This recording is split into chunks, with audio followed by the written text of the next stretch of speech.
Hello everyone, welcome back to my channel. My name is Tusharika Dubey and in our today's class we are going to study Probation of Offenders Act 1958.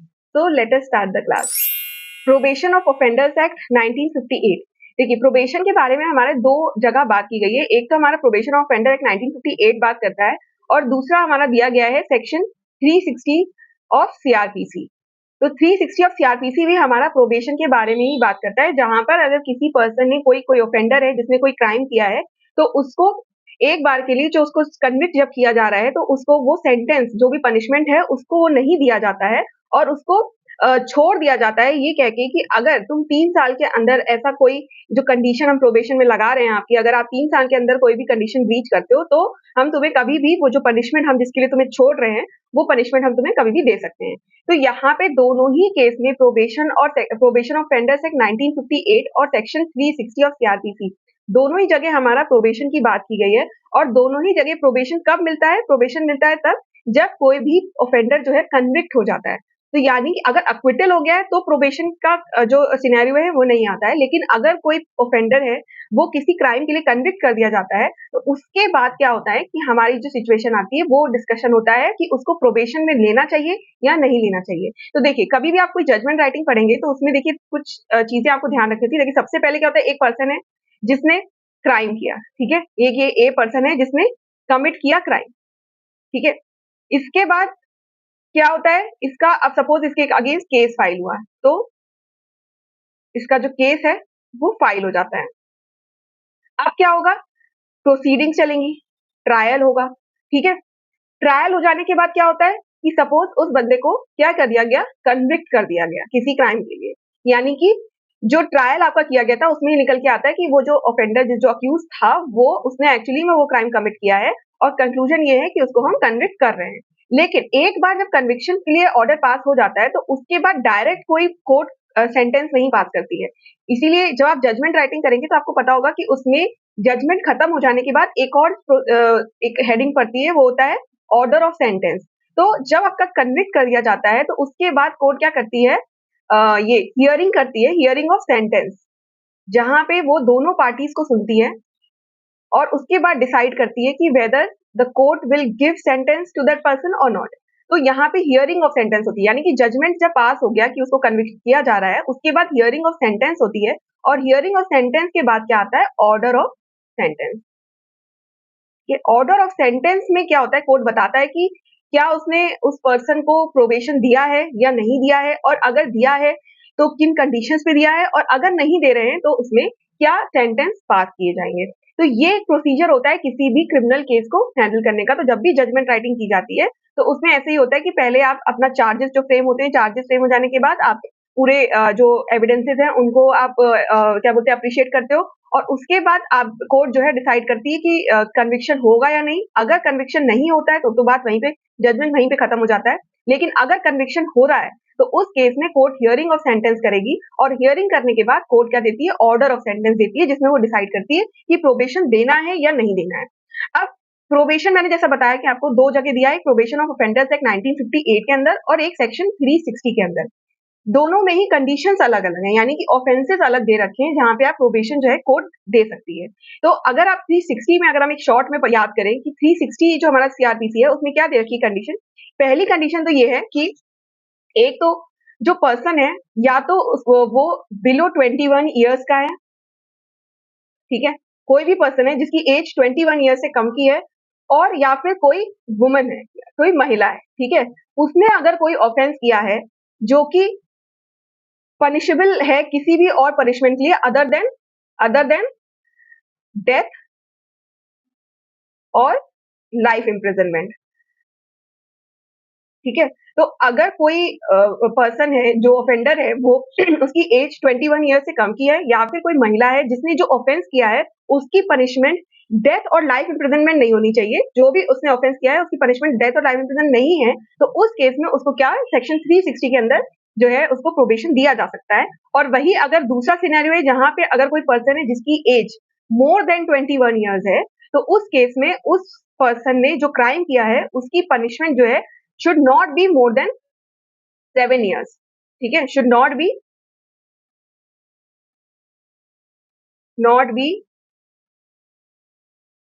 more than 7 years. ठीक है, तो अगर उसने 7 साल तक का जो crime किया है उसकी पनिशमेंट ज़्यादा से ज़्यादा 7 साल तक की है और उस केस में उसने अगर वो कोर्ट के सामने अपील करता है कि उसको प्रोबेशन में कम सेंटेंस दिया जाना चाहिए या फिर उसको छोड़ देना चाहिए फॉर टाइम बीइंग, तो उस केस में भी उसको प्रोबेशन दिया जा सकता है। तो ये 2 कंडीशंस हमारी दे रखी है, यानी कि यहाँ पे जो जो डिफरेंशिएट किया गया है कि 21 ईयर से अगर कोई छोटा बंदा है, तो उस केस में उसको डेथ या लाइफ इम्प्रिजनमेंट के अलावा अगर उसने कोई और क्राइम किया हुआ है, तो उस केस में उसको प्रोबेशन दिया जा सकता है। लेकिन अगर कोई 21 ईयर से ज़्यादा का है, तो उस केस में उसने जो क्राइम किया होना चाहिए, उसकी पनिशमेंट 7 साल से ज़्यादा की नहीं होनी चाहिए, तभी उसको प्रोबेशन मिलेगा। लेकिन ऐसा जो डिस्टिंग्विश है, ऐसा कोई यहाँ पे आपका प्रोबेशन ऑफ ऑफेंडर्स एक्ट 1958 में नहीं दिया गया है। यहाँ पे भी आपका जो बात की गई है 21 ईयर्स वाली बात की गई है, लेकिन यहाँ पे ये जो 7 साल वाला जो चीज़ यहाँ पे दे रखी थी, वो नहीं दे रखी। तो अभी जब आप आगे पढ़ेंगे तो आपको समझ में आएगा कि यहाँ जो हमारा प्रोबेशन ऑफेंडर्स एक्ट 1958 जो है, ये कौन-कौन सी कंडीशंस पे आपको प्रोबेशन दिलाता है। तो चलिए हम आगे बढ़ते हैं। तो ये एक आपको मैंने शॉर्ट में बता दिया कि क्या डिफरेंशिएशन है हमारा सेक्शन 360 ऑफ सीआरपीसी में और प्रोबेशन ऑफ ऑफेंडर्स एक्ट में। तो ये याद रखिएगा कि पहले आप ये कंडीशंस तो याद रखिएगा कि 360 की कंडीशंस क्या-क्या है। इसके बाद हम जब आगे पढ़ेंगे तो आपको समझ में आएगा कि प्रोबेशन ऑफ ऑफेंडर्स एक्ट की कंडीशंस क्या-क्या हैं। तो चलिए स्टार्ट करते हैं। प्रोबेशन ऑफ ऑफेंडर्स एक्ट के कुछ पॉइंटर्स हैं जो जैसे हम सारे ही एक्ट के पढ़ते हैं। तो जब आप का जो प्रिलिमिनरी एग्जाम्स है उसमें जनरली क्वेश्चंस पूछ लिए जाते हैं, तो इसीलिए आपको ये पॉइंटर्स हर एक्ट के बारे में पता होना चाहिए। तो सबसे पहले इसकी इनैक्टमेंट डेट क्या है? तो इसकी इनैक्टमेंट डेट है 16th ऑफ मई 1958, ठीक है? कमेंसमेंट डेट क्या है? Different for different state. तो इनैक्टमेंट है जिस दिन भी आपका जो प्रेसिडेंट से असेंट मिला था वो 16th ऑफ मई 1958 को मिला था और जो आपका कमेंसमेंट डेट है वो इसकी कोई भी एक पर्टिकुलर एक कमेंसमेंट डेट नहीं है, हर स्टेट में ये अलग-अलग टाइम पे जो है इसका कमेंसमेंट हुआ था, इसीलिए डिफरेंट फॉर डिफरेंट स्टेट। इसका एक्सटेंट क्या है? तो होल ऑफ इंडिया है। टोटल नंबर ऑफ सेक्शंस इसमें कितने हैं? तो 19 सेक्शंस यहाँ पर हैं। बहुत छोटा सा एक्ट है हमारा, बहुत जल्दी खत्म होगा। इसके बाद इसका ओरिजिन ऑफ वर्ड, ये जो आपका प्रोबेशन है, इसको समझते हैं कि ये जो हमारा प्रोबेशन जो वर्ड है वो कहाँ से आया था? ये एक लैटिन वर्ड है जो कि प्रोबेशिया से आया है। लैटिन वर्ड प्रोबेशिया से इसका जो प्रोबेशन वर्ड है वो हमारा इवॉल्व हुआ है, जिसका मतलब होता है टू टेस्ट। और हमारा ये जो प्रोबेशन ऑफ ऑफेंडर्स एक्ट है, ये किस थ्योरी को प्रमोट कर रहा है? तो ये हमारा रिलेटेड है रिफॉर्मेटिव थ्योरी को, यानी कि लोगों को सुधारने की थ्योरी, ताकि लोग रिफॉर्म हो सके और ऐसा ना हो कि हर कोई को अगर आप पनिशमेंट दे दोगे तो उसके सुधरने के चांसेस ही नहीं रह जाएंगे। तो इसीलिए ये एक्ट को लाया गया ताकि अगर कोई ऐसा पर्सन है जिसमें थोड़े भी अगर ऐसे चांसेस हैं कि वो आगे जाके ये क्राइम नहीं करेगा या फिर वो अपने जो एक्ट है उसमें सुधार ला सकता है, अपने बिहेवियर में सुधार ला सकता है, तो उस केस में आपको ये प्रोबेशन दिया जाता है। तो इसीलिए हमारा ये एक्ट किसको प्रमोट करता है? रिफॉर्मेटिव थ्योरी को। इसके बाद आते हैं कि इस एक्ट का ऑब्जेक्टिव क्या है? तो देखिए एक हमारा बहुत इंपॉर्टेंट एक केस था जो कि हमारा इससे रिलेटेड है, Jugal Kishore versus state of Bihar 1972 का केस है। इसमें कोर्ट ने ये चीज बताई थी कि प्रोबेशन ऑफेंडर्स एक्ट क्यों लाना जरूरी है, क्यों इस एक्ट का होना जरूरी है, क्यों हमें किसी ऑफेंडर को प्रोबेशन देना चाहिए। तो देखिए यहाँ पे क्या कोर्ट ने बोला था, the aim of probation offenders act is to deter the juvenile offenders from turning into obdurate criminals as a result of their interaction with seasoned mature age criminals in case juvenile offenders are sentenced to incarceration in jail। तो इसका क्या मतलब है कि देखिए court कह रहा है यहाँ पे कि हम किसी भी अगर कोई एक यूथफुल ऑफेंडर है, एक जुवेनाइल ऑफेंडर है जो अभी उसने वो एक्चुअली में उसका कोई क्रिमिनल बैकग्राउंड नहीं है, ना ही वो क्रिमिनल इंटेंशन से कोई उसने क्राइम किया है और ना ही ऐसा लगता है कि उसने कभी ऐसा जो उसका बिहेवियर है उसको देख के ऐसा लगता है कि वो बहुत बड़ा क्रिमिनल होगा। तो उस केस में अगर कोई जुवेनाइल ऑफेंडर है, अगर हम उसको उन लोगों के साथ जेल में डाल देंगे जो लोग बहुत बड़े क्रिमिनल हैं, बहुत ही मेच्योर क्रिमिनल हैं और जो लोग जो एक्सपीरियंस क्रिमिनल हैं, उस केस में क्या होगा कि जो वो जुवेनाइल क्रिमिनल होगा ना ऑफेंडर होगा, वो भी एक क्रिमिनल में ही कन्वर्ट हो जाएगा। तो इसीलिए हमें उन लोगों को अलग-अलग रखना चाहिए ताकि जिन लोगों को हम रिफॉर्म कर सकते हैं, जिन लोगों को हम सुधार सकते हैं, तो उन लोग को हम उन लोगों के साथ ना रखें जिनसे उनके साथ इंटरेक्शन ना रखें जिनसे वो भी एक बहुत बड़े क्रिमिनल बन सकते हैं। तो इसीलिए इस केस में कोर्ट ने इस चीज को एक्सप्लेन किया था कि प्रोबेशन हमें क्यों देना चाहिए और इसको क्यों प्रमोट करना चाहिए ताकि हम जुवेनाइल ऑफेंडर्स को हमारे सीजन मेच्योर क्रिमिनल्स हैं उनसे हम अलग बना के रखें। इसके बाद आगे पढ़ते हैं। देखिए इसके जो कुछ डेफिनेशंस हमारे एक्ट में दे रखी हैं, बहुत छोटी ज़्यादा डेफिनेशंस नहीं है। सेक्शन 2 हमारा डेफिनेशंस के बारे में बात करता है। बहुत इंपॉर्टेंट नहीं है, फिर भी आप देख लीजिए 4 ही डेफिनेशंस हमारे यहाँ दी गई हैं। एक तो कोड बताया गया है यहाँ पे, तो जहाँ पे भी कोड लिखा होगा इसमें अकॉर्डिंग टू दिस एक्ट, उस कोड का मतलब है सीआरपीसी 1898। तो यहाँ पे जो कोड लिखा हुआ है वो 1898 की बात की गई है, जबकि ये हमारा सीआरपीसी 1898 जो है ये रिपील हो चुका है और अब हमारा कौन सा सीआरपीसी अप्लाई होता है, वो होता है 1973 का। तो अगर हम सेक्शंस अगर हम देखेंगे तो हमें 1973 के ही सेक्शन देखने हैं, पर उनको रिलेट करके देखना है जो कि हमारे सीआरपीसी के 1898 में दे रखे थे। तो अगर आपसे क्वेश्चन पूछा जाए कि कोड में यहाँ पे कैसे डिफाइन किया गया, तो यहाँ पे 1973 वाला कोड नहीं है सीआरपीसी, यहाँ पे है 1898 वाला सीआरपीसी। ठीक है, इसके बाद आते हैं प्रोबेशन ऑफिसर का दे रखा है, तो ये भी हम प्रोबेशन ऑफिसर आगे भी पढ़ेंगे। तो यहाँ पे साफ साफ जैसे इतना सा लिखा है, जो सेक्शन 13 में जैसे जो अपॉइंट किया जाता है उसी को हम प्रोबेशन ऑफिसर बोलते हैं। उसके बाद प्रिस्क्राइब का क्या मतलब है, तो जो भी रूल्स जो prescribe by rules made by state government under this act. फिर ट्रांसपोर्टेशन क्लॉज एक हमारा यहाँ पे दे रखा है डी में, 2D में, जिसमें बताया गया है कि जो भी वर्ड्स यहाँ पे डिफाइन नहीं किए गए हैं उन सभी वर्ड्स का मतलब हम कहाँ से लेंगे, हम लेंगे सीआरपीसी से। तो यहाँ पे जो सीआरपीसी बताई गई है वो 1898 की है, पर क्योंकि अब वो रिपील होके अब कौन सी अप्लाई होती है, 1973 वाले। तो जो भी वर्ड्स वहां पे डिफाइन है हम उन्हीं को यहाँ पे पढ़ेंगे। इसके बाद आगे आते हैं एप्लीकेबिलिटी हमारी इस एक्ट की कहाँ पर है। तो सबसे पहले देखिए कि हमारा ये एक्ट जो एप्लीकेबल है वो है, सबसे पहले हमने सेक्शन 1 में पढ़ाई कि एक तो होल ऑफ इंडिया में अप्लाई होता है, और दूसरा सेक्शन 18 आपकी बात करता है नॉट एप्लीकेबल, कहाँ पे एप्लीकेबल नहीं होगा। तो ये अब एप्लीकेबल उन जगह पे नहीं होता है जहां पे ये सारे एक्ट आपके अप्लाई होते हैं, यानी कि रिफॉर्मेटिव स्कूल एक्ट 1897 ये एक्ट अगर कहीं पे अप्लाई हो रहा है, या फिर सेक्शन 5(2) ऑफ प्रिवेंशन एक्ट 1947, ये भी अब क्योंकि रिपील हो चुका है तो इसका अगर आप नया सेक्शन पढ़ेंगे तो वो है सेक्शन 13(2) ऑफ प्रिवेंशन एक्ट 1988। तो जहां पे ये एक्ट अप्लाई होता है, या फिर आपका ये जो भी laws related to juvenile offenders, यानी जैसे हमारा जुवेनाइल जस्टिस एक्ट और ये बॉस्टन स्कूल एक्ट जहां पे अप्लाई होता है, तो उन सारी जगह पे आपका प्रोबेशन ऑफ ऑफेंडर्स अप्लाई नहीं होगा। इसके अलावा सेक्शन 19 क्या बात करता है कि हर उस जगह probation of offenders act apply होगा जहां पे भी probation of offenders act apply हो रहा होगा, वहां पे आपका सेक्शन 360 ऑफ सीआरपीसी अप्लाई नहीं होगा। ठीक है, अगर आप एक्ट पढ़ोगे, अगर आप डायरेक्ट पढ़ के देखोगे तो उसमें यहाँ पे लिखा हुआ है सेक्शन 562 ऑफ सीआरपीसी। तो ये कौन सी सीआरपीसी की बात कर रहा है, 1898 वाले सीआरपीसी की। तो यही अब हमारा नया एक्ट है 1973 का, उसमें 360 सेक्शन दे रखा है। तो जहां पे भी आपका प्रोबेशन ऑफेंडर्स एक्ट अप्लाई होगा, वहां पे आपका सेक्शन 360 अप्लाई नहीं होगा।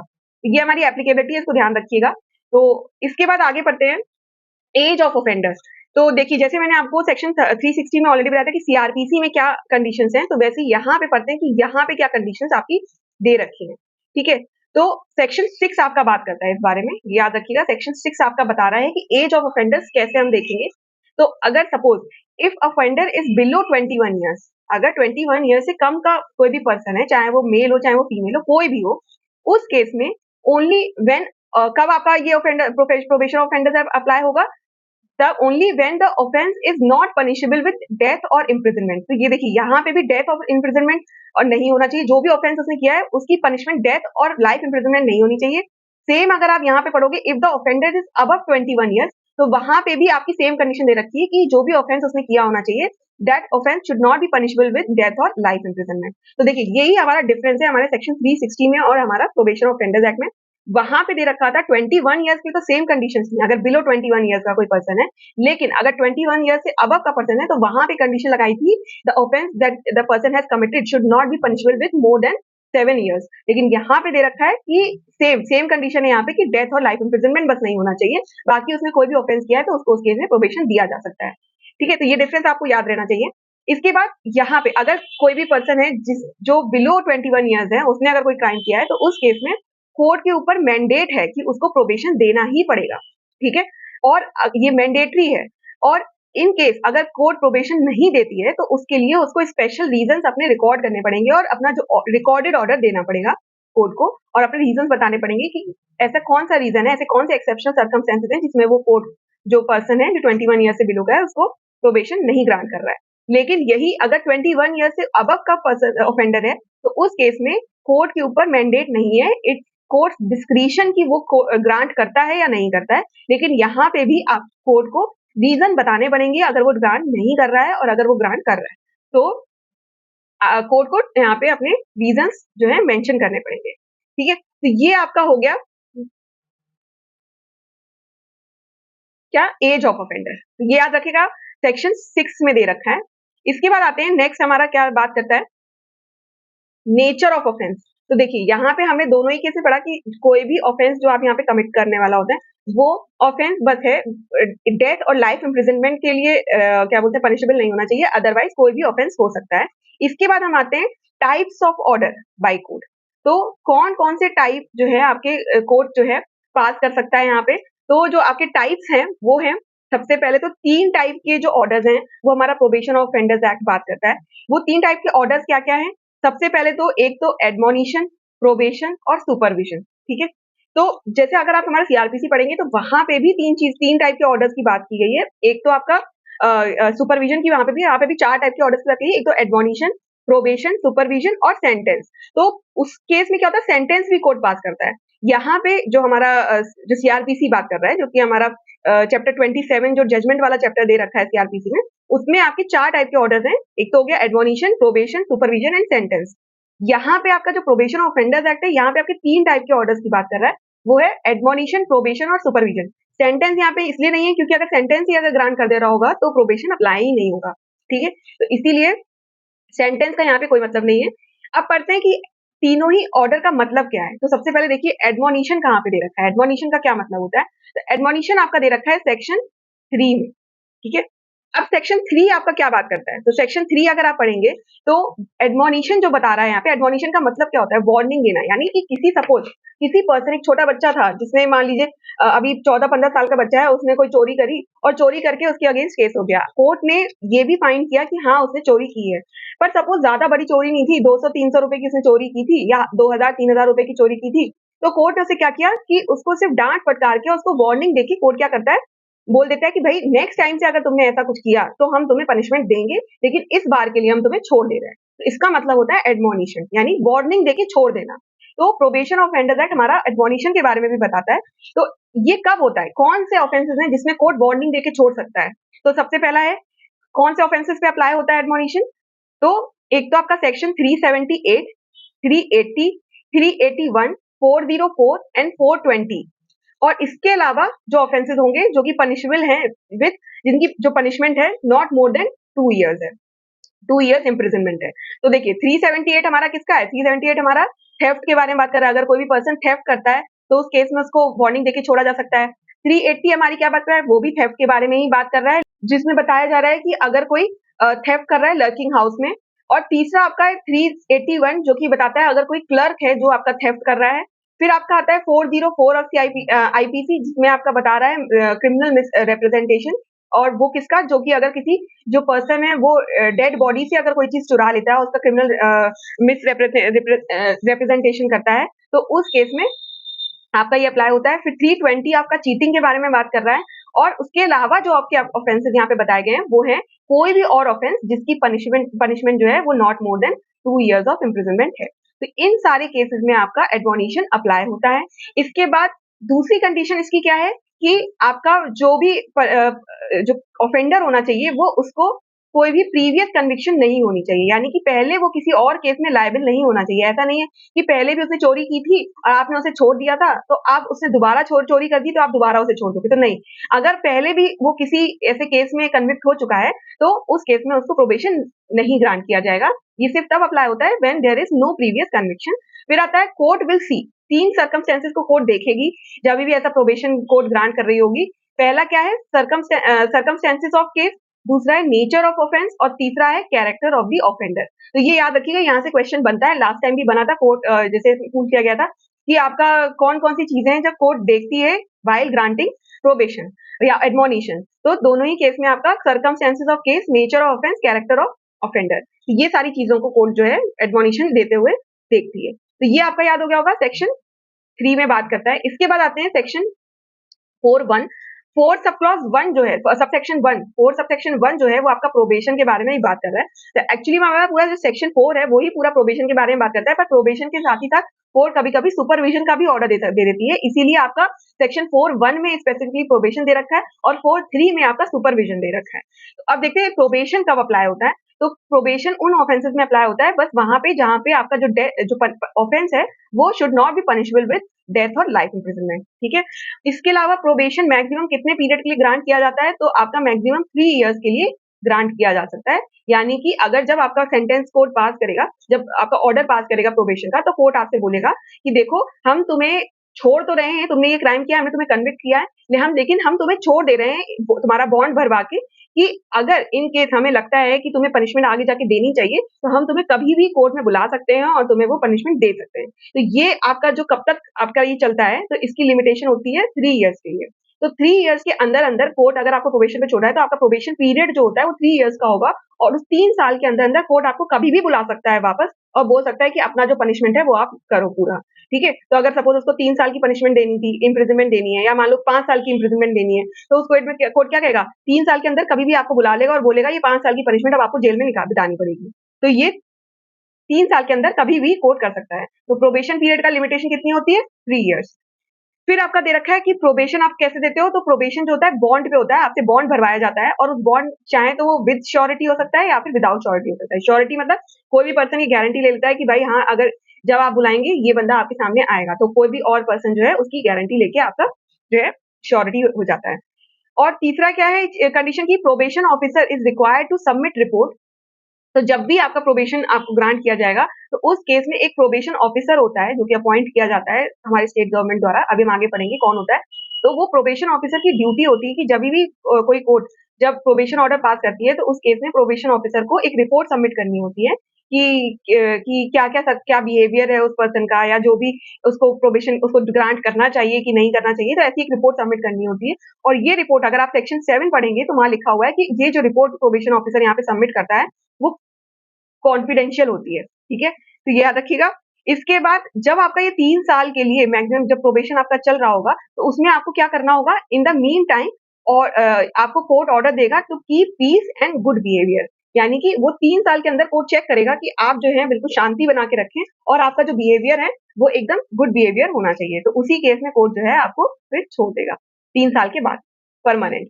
उसके बाद आता है कोर्ट विल सी। तो यहाँ पे भी कोर्ट 3 चीजें देखेगा, circumstances of the case, nature of offence और कैरेक्टर ऑफ ऑफेंडर। तो ये आपकी वो सारी चीजें हो गई आपकी प्रोबेशन के बारे में।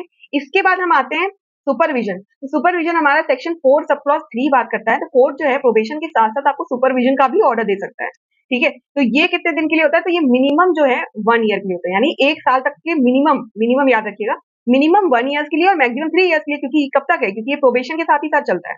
तो प्रोबेशन की ही मैक्सिमम लिमिट 3 इयर्स है, तो ये भी मैक्सिमम 3 इयर्स के लिए ही हो सकता है, पर मिनिमम आपका ये 1 ईयर के लिए होता है। जहां पे कोर्ट क्या बोलता है, ये आपकी एडिशनल कंडीशन लगाता है, और इस केस में क्या होगा, जो प्रोबेशन ऑफिसर होगा वो सुपरवाइज करेगा बिहेवियर ऑफ द ऑफेंडर। वो देखेगा आपको, आपके ऊपर सुपरविजन रखेगा कि आप कैसे काम कर रहे हो, क्या कर रहे हो आप, मतलब जो भी आपकी एक्टिविटीज होगा उन सबको वो मॉनिटर करेगा। तो ये आपका होता है सुपरविजन। तो कोर्ट ये भी ऑर्डर जो है आपके ऊपर लगा सकता है, तो ये देखने के लिए कि आप सच में जो है आप पीस जो है बाहर जाके आप ऐसा तो कोई काम नहीं कर रहे ना जिसकी वजह से दूसरों को हार्म हो रहा है, या ऐसा कुछ कर रहे हो जो आपकी कंडीशन को ब्रीच कर रहा है। तो अगर ऐसा कोई केस होता है तो कोर्ट आपको वापस बुला सकता है, तो इसीलिए कोर्ट यहाँ पे आपको सुपरविजन का ऑर्डर दे देता है।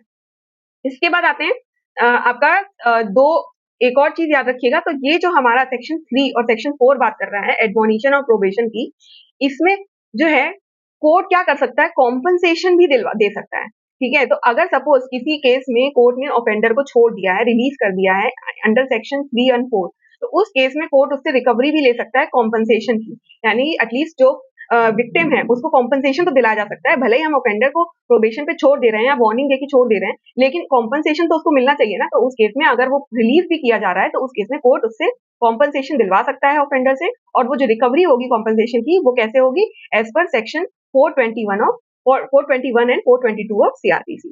तो ये आप ऐसे याद रखिएगा, ये पूरा चार्ट है, देखिए आपके सामने, ठीक है। ये पूरा चार्ट है, इसमें आपको पूरा समझ में आ जाएगा। तो हमने सबसे पहले पढ़ा 3 टाइप के आपके ऑर्डर्स हैं, admonition, probation and supervision. Section 3, section 4A 4(1) and 4(3) बात करता है। फिर ये कौन कौन से ऑफेंसेस पे अप्लाई होता है, ये वाला कौन कौन से ऑफेंसेस पे अप्लाई होता है, फिर आपकी कौन कौन सी जो कंडीशन है कोर्ट जो देखेगी, उसके बाद आपको प्रोबेशन ग्रांट करेगी। तो ये आप पूरा जो है अपने स्क्रीन पे देख सकते हैं, पूरा चार्ट आप एक बार देख लीजिएगा, और अपने नोटबुक में ऐसे करके चार्ट बना लेंगे तो आपको ईजी रहेगा। इसके बाद आप आगे बढ़ते हैं। इसके बाद हमारा क्या दे रखा है कि orders pass by court after probation is granted. तो अब एक बार आपका प्रोबेशन तो ग्रांट हो गया, तो अब इसके बाद कोर्ट के पास क्या-क्या पावर्स हैं, कोर्ट क्या कर सकती है? तो अब देखिए कोर्ट यहाँ पे आपके साथ क्या-क्या कर सकती है।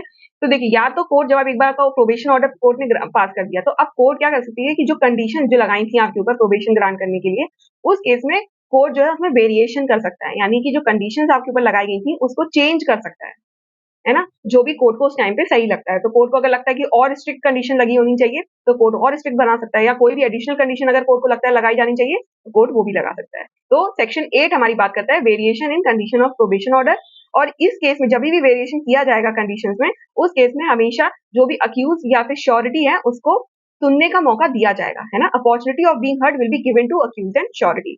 इसके बाद आता है सेक्शन 90, सेक्शन 9 हमारा क्या बात करता है? सेक्शन 9 बात कर रहा है consequences on breach of condition of probation. अब सपोज जिस कंडीशन पे आपको छोड़ा गया था, आपको प्रोबेशन ग्रांट किया गया था, आप उसका ब्रीच कर देते हो, तो अब कोर्ट क्या करेगी? तो अब क्या करेगी court? Court will issue warrant for arrest, ठीक है? तो कोर्ट वारंट इशू कर देगी कि आपका अरेस्ट कर देना चाहिए, क्योंकि ऑब्वियसली आपने कंडीशन को ब्रीच किया है। इसके बाद या तो कोर्ट और उसके बाद आपकी कोर्ट जो है इंक्वायरी स्टार्ट कराएगी। इंक्वायरी स्टार्ट जब वो कराएगी, तो during the period of inquiry, जब तक आपकी इंक्वायरी वो चल रही होगी, उस केस में कोर्ट क्या कर सकती है? या तो आपको जेल में डाल सकती है, और हो सकता है आपको बेल पे रिलीज भी कर सकती है। तो ये इट डिपेंड्स कि कोर्ट कैसा क्या डिसाइड करती है। तो जब कोर्ट आपको वापस बुलाएगी, तो उस केस में इंक्वायरी के दौरान इंक्वायरी बिठाएगी, और इंक्वायरी के दौरान आपको या तो जेल में भेज देगी, या फिर आपको बेल पे छोड़ भी सकती है। और if the court finds that condition was breached, तो कोर्ट क्या करेगी? या तो आपको जो ओरिजिनल सेंटेंस है वो भी पास कर सकती है, और दूसरा, अगर कोर्ट को लगता है कि नहीं चलो छोटी सी कंडीशन है जो ब्रीच करी है, इतनी भी कोई बड़ी बात नहीं है, आगे जाके शायद वो सुधार भी कर सकता है, तो उस केस में कोर्ट आपके ऊपर 50 रुपए तक का फाइन लगा के आपको छोड़ सकती है। लेकिन ये सिर्फ कब अप्लाई होगा? तब जब ये आपका जो ब्रीच है वो फर्स्ट टाइम ब्रीच हुआ है। ऐसा नहीं होना चाहिए कि आप कंडीशन ब्रीच करते जा रहे हो करते जा रहे हो, हर बार 50 रुपए आपके ऊपर कोर्ट लगा देगी। नहीं, एक बार अगर आपने कोई कंडीशन का ब्रीच किया है, फर्स्ट टाइम ब्रीच किया है, और उस केस में आपको अगर कोर्ट वापस आपके ऊपर बुला रही है, तो उस केस में कोर्ट आपको 50 रुपए का फाइन लगा के वापस आपको प्रोबेशन पे छोड़ सकती है। तो ये दो कोर्ट जो है, कोर्ट के पास पावर है दो चीजें ऑर्डर पास करने की, या तो ओरिजिनल सेंटेंस या फिर फाइन लगाना, ठीक है? तो यहाँ तक आपको समझ में आ गया होगा। इसके बाद हम आते हैं नेक्स्ट। नेक्स्ट हमारा क्या बात हो रही है?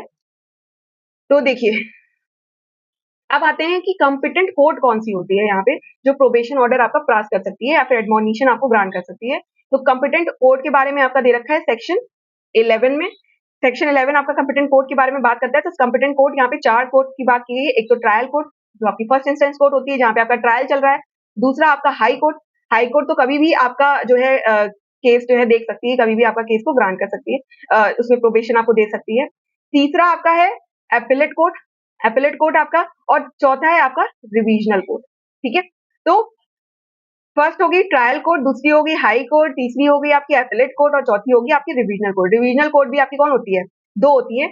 अगर आप सीआरपीसी पढ़ोगे तो यहाँ पे दो रिवीजनल कोर्ट होती है, एक तो आपकी हाई कोर्ट होती है, और आपकी सेशंस कोर्ट भी आपकी रिवीजनल कोर्ट हो सकती है। लेकिन अगर आप सीपीसी पढ़ोगे तो याद रखिएगा रिवीजन कोर्ट वहां पे सिर्फ और सिर्फ हाई कोर्ट होती है। तो ये चीज एक एक्स्ट्रा मैं आपको बता रही हूँ, तो ध्यान रखिएगा। लेकिन अब सपोज यहाँ पे तो हाई कोर्ट और सेशन कोर्ट दोनों हो सकते हैं। अब एपेलेट कोर्ट कौन होगी? जहां पे ऑब्वियसली आपका जब ट्रायल कोर्ट ने केस का आपको कन्विक्शन ग्रांट कर दिया, तो आपने क्या किया? अपील फाइल करी। जो भी अप्रोप्रिएट एपेलेट कोर्ट होगी, आप उसके सामने जाके अपील लेके जा सकते हो। तो वही जो कोर्ट होगी उसको हम एपेलेट कोर्ट बोलेंगे। और ये दोनों जो कोर्ट्स हैं वो क्या कर सकती हैं? अब सपोज अगर मान लीजिए ट्रायल कोर्ट ने कोई भी प्रोबेशन आपको ग्रांट नहीं किया और कन्विक्शन दे दिया और सेंटेंस पास कर दिया, और उसके अगेंस्ट आपने जाके सपोज अपील करी, तो अब अपीलेट कोर्ट और रिवीजनल कोर्ट दोनों ही क्या कर सकते हैं? सुओ मोटो भी आपको प्रोबेशन का ऑर्डर पास कर सकते हैं, या फिर आपके हो सकता है यहाँ पे तो आपको प्रोबेशन नहीं दिया, लेकिन यहाँ पे आपको प्रोबेशन मिल सकता है और कोर्ट आपको सुओ मोटो प्रोबेशन दे सकती है। और या फिर सपोज आपको ट्रायल कोर्ट ने प्रोबेशन दे दिया था, तो कोर्ट यहाँ पे क्या कर सकती है? इन दोनों ही केस में कोर्ट इसको सेट असाइड कर सकती है, और उसके बाद आपको सेंटेंस पास कर सकती है, या फिर कोई भी और ऑर्डर पास कर सकती है जो कि कोर्ट को ठीक लगता है, provided not pass greater punishment than the punishment can be passed by the court by which the offender was found guilty। तो बस हाँ, ये दोनों ही कोर्ट उससे ज्यादा पनिशमेंट आपको नहीं दे सकती जो कि आपकी ट्रायल कोर्ट क्या बोलते हैं जुरिस्डिक्शन थी ट्रायल कोर्ट के पास आपको पनिशमेंट देने की। तो सपोज ट्रायल कोर्ट की जो जुरिस्डिक्शन थी वो थी सिर्फ 1 साल। सपोज आपकी जो ट्रायल कोर्ट है वो ये है आपकी judicial magistrate first class. Judicial magistrate first class कितनी मैक्सिमम पनिशमेंट दे सकता है? तो आपका जैसे मान लीजिए 3 साल तक की पनिशमेंट वो दे सकता है। तो उस केस में आपका ये जो है आपको क्या करेंगे? तो यहाँ पे भी कोर्ट जो है आपको मैक्सिमम 3 इयर्स तक की ही पनिशमेंट दे सकती है, ठीक है? तो ये आपका हो गया competent court to make orders. तो याद रखिएगा 4 टाइप की कोर्ट्स होती है। इसके बाद आते हैं हमारा बस लास्ट के कुछ सेक्शंस बचे हैं जो कि बहुत ज्यादा लेंदी नहीं है और जल्दी जल्दी हो जाएंगे। देखिए सेक्शन 12 हमारी क्या बात करता है, तो देखिए आपने कभी भी कोई फॉर्म भरा होगा, कोई भी आप गवर्नमेंट फॉर्म भरते हो या फिर कोई भी आप जॉब अप्लाई करते हो, तो उस केस में क्या होता है, आपसे पूछा जाता है कि कहीं आप किसी भी केस में तो नहीं इन्वॉल्व थे या फिर आप किसी केस के अंडर डिस्क्वालीफाइड तो नहीं हो, है ना। सपोज आपके पहले आपके अगेंस्ट कोई एफआईआर फाइल हुई थी और उस एफआईआर में आपके अगेंस्ट फाइल होने के बाद आपको कन्विक्ट कर दिया गया और सपोज उसके अगेंस्ट कोई सेंटेंस आपके अगेंस्ट पास कर दिया गया, तो उस केस में क्या होता है कि अब तो आप डिस्क्वालीफाई हो जाओगे, है ना, क्योंकि आप तो जेल में गए, भले ही आप 6 महीने के लिए गए हो, पर उस जॉब की कंडीशन क्या है कि आप किसी भी केस में डिस्क्वालीफाइड नहीं होने चाहिए। तो यहाँ पे क्या कहना है, सेक्शन 12 बोल रहा है कि अगर ऐसा कोई डिस्क्वालिफिकेशन किसी कन्विक्शन से अटैच्ड है, तो उस केस में अब सपोज आपको थेफ्ट के लिए कन्विक्ट तो किया गया, यानी माना तो गया कि आपने चोरी की है, लेकिन आपको प्रोबेशन या फिर एडमोनिशन ग्रांट कर दिया गया, यानी आपको वार्निंग देके या फिर आपको प्रोबेशन पे छोड़ दिया गया, तो उस केस में जो डिस्क्वालिफिकेशन होती वो अब नहीं होगी। यानी कि अब अगर आप किसी जॉब के लिए अप्लाई करते हो और वहां पे बोला गया आप डिस्क्वालीफाइड तो नहीं थे, तो अगर आपको प्रोबेशन या एडमोनिशन पे छोड़ दिया गया था, तो आपका माना जाएगा कि आप डिस्क्वालीफाइड नहीं हो।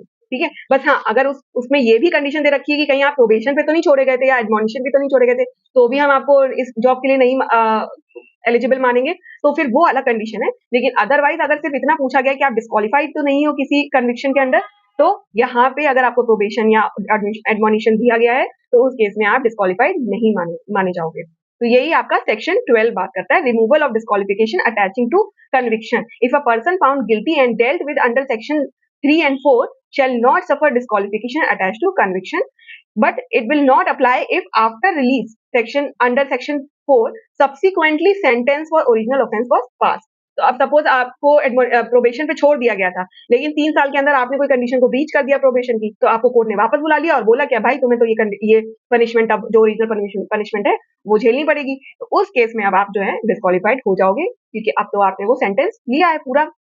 ठीक है, तो ये हो गया आपका डिस्क्वालिफिकेशन सेक्शन 12। अब हम आते हैं सेक्शन 13 के बारे में। सेक्शन 13 हमारा क्या बात कर रहा है, प्रोबेशन ऑफिसर के बारे में बता रहा है। तो प्रोबेशन ऑफिसर कौन होता है, तो सेक्शन 13 क्या बोलता है, प्रोबेशन ऑफिसर कोई भी any person can be probation officer. कौन, 3 कंडीशन, या तो सबसे पहला वो अपॉइंटेड बाय या रिकॉग्नाइज्ड बाय स्टेट गवर्नमेंट होना चाहिए, दूसरा या फिर provided for this purpose by a society which is recognised by state government. तो पहला तो या तो किसी को डायरेक्ट कोर्ट ने स्टेट गवर्नमेंट ने रिकॉग्नाइज किया हो या फिर अपॉइंट किया हो एज अ प्रोबेशन ऑफिसर, या फिर कोई सोसाइटी जो ऑलरेडी स्टेट गवर्नमेंट ने रिकॉग्नाइज कर रखी है इस पर्पस के लिए कि वो ऐसे पर्सन को अपॉइंट करेगी, तो वो भी प्रोवाइड कर सकती है ऐसे कोई पर्सन का नाम। और थर्ड आपका है any other person in special circumstances, court अगर चाहे तो किसी को भी जो है as a probation officer appoint कर सकती है। तो ठीक है, तो ये 3 लोग जो हैं आपके प्रोबेशन ऑफिसर की तरह अपॉइंट किए जा सकते हैं। इसके बाद आता है court will pass order under section 4 जो है, और या फिर DM of the district magistrate where offender reside appoint any probation officer in place of person named in supervision officer. तो सुपरविजन ऑर्डर सुपरविजन ऑर्डर के अंदर अगर किसी पर्सन को बोला गया कि तुम्हें सुपरवाइज करना होगा, तो उस केस में कोर्ट जो है किसी भी पर्सन को अपॉइंट कर सकती है एज अ प्रोबेशन ऑफिसर, और या फिर जो डिस्ट्रिक्ट मजिस्ट्रेट है उस डिस्ट्रिक्ट का जहां पे ऑफेंडर रिसाइड करता है, वो भी ऐसा कर सकता है कि किसी भी प्रोबेशन ऑफिसर को जो है अपॉइंट कर सकता है सुपरविजन ऑर्डर के अंडर। इसके बाद आता है जो आपका प्रोबेशन ऑफिसर होता है, वो जो ड्यूटीज करता है वो किसके अंडर, किसके कंट्रोल में करता है। तो जो भी प्रोबेशन ऑफिसर होगा वो किसके कंट्रोल में काम करता है, किसके अंडर काम करता है, तो वो district magistrate of the district where offender reside. तो जहां जिस भी डिस्ट्रिक्ट में जो ऑफेंडर है जिसके अगेंस्ट ये आपका प्रोबेशन ऑर्डर पास किया गया है, तो वहां का जो प्रोबेशन ऑफिसर होगा वो उसी डिस्ट्रिक्ट के डिस्ट्रिक्ट मजिस्ट्रेट के अंदर जो है आपका सारी ड्यूटीज फुलफिल करता है। तो ये हो गया आपका प्रोबेशन ऑफिसर सेक्शन 13। इसके बाद आते हैं सेक्शन 14 क्या बात करता है, तो सेक्शन 14 आपकी बात कर रहा है ड्यूटीज ऑफ प्रोबेशन ऑफिसर। तो ड्यूटीज क्या क्या आपकी प्रोबेशन ऑफिसर की, इंक्वायरी करना, सुपरवाइज करना, एडवाइज एंड असिस्ट करना for the payment of compensation, और एडवाइज एंड असिस्ट करना उस पर्सन को जो कि रिलीज किया गया है अंडर सेक्शन 4, और यानी एनी अदर ड्यूटीज। तो देखिए इंक्वायरी कब कराई जाती है, तो प्रोबेशन ऑफिसर इंक्वायरी तभी करता है जब आपका ऑर्डर अभी पास नहीं हुआ है और कोर्ट ने उसको बोला है कि तुम इसके ऊपर इंक्वायरी करो ताकि हम देखें कि हमें प्रोबेशन ऑर्डर देना भी है कि नहीं। सुपरवाइज करता है, तो सुपरवाइज तो तब करेगा जब प्रोबेशन ऑर्डर आपका पास किया गया, हमने देखा सुपरविजन पढ़ा था। तो सुपरविजन हमारा कब आता है, जब प्रोबेशन ऑर्डर पास किया गया है, लेकिन प्रोबेशन ऑर्डर के फर्स्ट 1 ईयर के लिए आपको सुपरविजन का भी ऑर्डर पास किया जाता है इन एडिशन टू हमारा प्रोबेशन ऑर्डर। तो ये कब अप्लाई होता है, after applies after probation order. उसके बाद आपका advice and assist, जैसे मैंने बताया compensation, advise and assist the person released under section 4 and any other duties. तो ये आपकी ड्यूटीज होगी प्रोबेशन ऑफिसर की। इसके बाद आते हैं सेक्शन 15 क्या बात कर रहा है, तो सेक्शन 15 बता रहा है every probation officer to be a public servant. तो जो भी प्रोबेशन ऑफिसर यहाँ पे अपॉइंट होगा उसको हम एज अ पब्लिक सर्वेंट ही कंसिडर करेंगे। इसके बाद आते हैं सेक्शन 16 क्या बात कर रहा है, सेक्शन 16 बोल रहा है protection of action taken in good faith. तो अगर मान लीजिए जो भी कोई प्रोबेशन ऑफिसर है या फिर स्टेट गवर्नमेंट है या एनी अदर ऑफिसर है जो कि हमारे एक्ट के अंदर अपॉइंट किया गया है, अगर वो कोई भी एक्ट करता है गुड फेथ में, तो उसके अंदर कोई भी उसके अगेंस्ट कोई भी सूट फाइल नहीं किया जाएगा। और अगर वो गुड इंटेंशन गुड फेथ के साथ अगर कोई भी एक्शन ले रहा है, तो ये प्रोटेक्शन प्रोवाइड करता है हमारे इन तीनों लोगों को। इसके बाद आता है सेक्शन 17। सेक्शन 17 बात करता है पावर टू मेक रूल्स। तो हमारा प्रोबेशन ऑफेंडर्स एक्ट के अंदर जो हमारी रूल मेकिंग पावर है वो किसके पास दे रखी है, स्टेट गवर्नमेंट के पास है, लेकिन ये with approval of central government. ये याद रखिएगा, सिर्फ state government with approval of central government. और बाद में क्या दे रखा है, by notification in official gazette. तो ऐसे आपकी जो है रूल्स जो है स्टेट गवर्नमेंट बना सकती है। और कौन कौन से रूल्स हैं इंक्लूड यहाँ पे क्या क्या करते हैं, एक तो appointment of probation officer and his service terms and condition and jurisdiction, ये डिसाइड कर सकते हैं वो लोग। Duties of probation officer and submission of reports bye them. फिर कंडीशंस ऑन विच सोसाइटी में बी रिकॉग्नाइज्ड, जो कि सोसाइटी हमने ऊपर बात करी थी ना। और उसके बाद है remuneration and expenses of probation officer, और उसके बाद एनी अदर मैटर्स। तो ये सारे पॉइंट्स पे, और यानी इसके अलावा भी कोई अगर पॉइंट है तो उस पे जो है हमारी state government with approval of central government जो है हमारा रूल्स बना सकती है। तो देखिए पूरा यहाँ पे हमारा प्रोबेशन ऑफ ऑफेंडर्स एक्ट खत्म हो गया। हमने सारे ही सेक्शंस यहाँ पे ऑलमोस्ट कवर कर लिए हैं। बीच के शायद सेक्शन 10 है, वो इतना इंपॉर्टेंट नहीं है। बाकी आपके सारे ही सेक्शंस जो हैं वो यहाँ पे कवर हो गए हैं। तो इसको आप एक बार जो जो नोट्स मैंने आपको यहाँ सामने दिखाए हैं उनको आप अच्छे से देख लीजिएगा, और उनको नोट बना, जैसे जो चार्ट हमने यहाँ पे बनाए हुए हैं ना, उसको आप जरूर बना लीजिएगा। इससे क्या होगा कि आपको बहुत इजीली समझ में आ जाएगा कि कौन कौन से हमारा क्या एप्लीकेबिलिटी है, क्या ऑफेंस है, क्या बोलते हैं आपका एज है ऑफेंडर की जिसपे आपका हमारा प्रोबेशन ऑफेंडर एक्ट अप्लाई होता है। तो चलिए यहाँ पे हमारी क्लास को हम लोग खत्म करते हैं। नेक्स्ट क्लास में हम लोग पढ़ेंगे जुवेनाइल जस्टिस एक्ट। तो तब तक के लिए हम लोग will see you in the next class. और अगर आपको हमारी क्लास अच्छी लगे तो हमारी क्लास को लाइक करिएगा और हमारे चैनल को सब्सक्राइब कीजिएगा। Thank you so much.